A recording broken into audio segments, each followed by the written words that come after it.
તો કતારમાં આઈટી કંપનીમાં નોકરી કરતો યુવક ફસાઈ ગયો છે. કતાર સ્ટેટ સિક્યુરિટી દ્વારા યુવકને કેદ કરવામાં આવ્યો. 2013થી યુવક કતારના દોહામાં નોકરી કરે છે. 3 મહિનાથી ખોટી રીતે કેદમાં રાખ્યો હોવાના પરિવારના આક્ષેપો. કતાર પોલીસે કેસ દાખલ કર્યા સિવાય કેદમાં રાખ્યો હોવાના પણ આરોપ લાગ્યા છે. પરિવારે યુવકને મળવા નહીં દેવામાં આવ્યો હોવાના પણ આક્ષેપો થયા.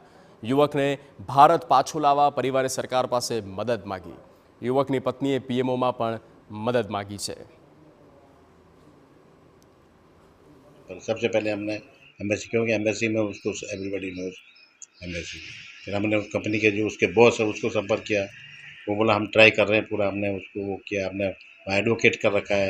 एडवोकेट भी जाके कुछ नहीं हो पा रहा, उसको कोई पता नहीं चलता क्या केस उसको अगेंस्ट में केस है, क्या क्यों उसको उठाया है, ये किसी को कुछ पता नहीं. कोई रेस्पॉन्स नहीं है, कोई पॉजिटिव रेस्पॉन्स नहीं है. ना हमें कोई सांत्वना देता कि काम हो जाएगा, ना कोई हमें कोई बोलता कि भाई हम कर रहे हैं.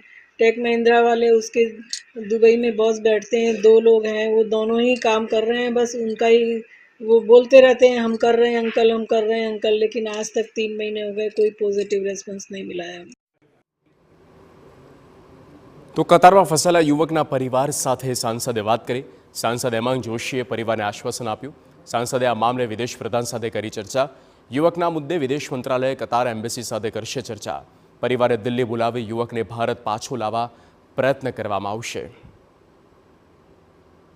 નિશ્ચિતપણે કોઈનું પણ દીકરો હોય અને તેઓને કોઈ પણ કારણ વગર આટલી યાતના ભોગવવી પડતી હોય અને એ પણ દેશથી દૂર વિદેશમાં જ્યારે આ પ્રકારની પરિસ્થિતિનું નિર્માણ થતું હોય ત્યારે માતા પિતાની ચિંતા એ સાર્થક છે અને એમની ચિંતા પ્રત્યેની મારી સંવેદના પણ છે.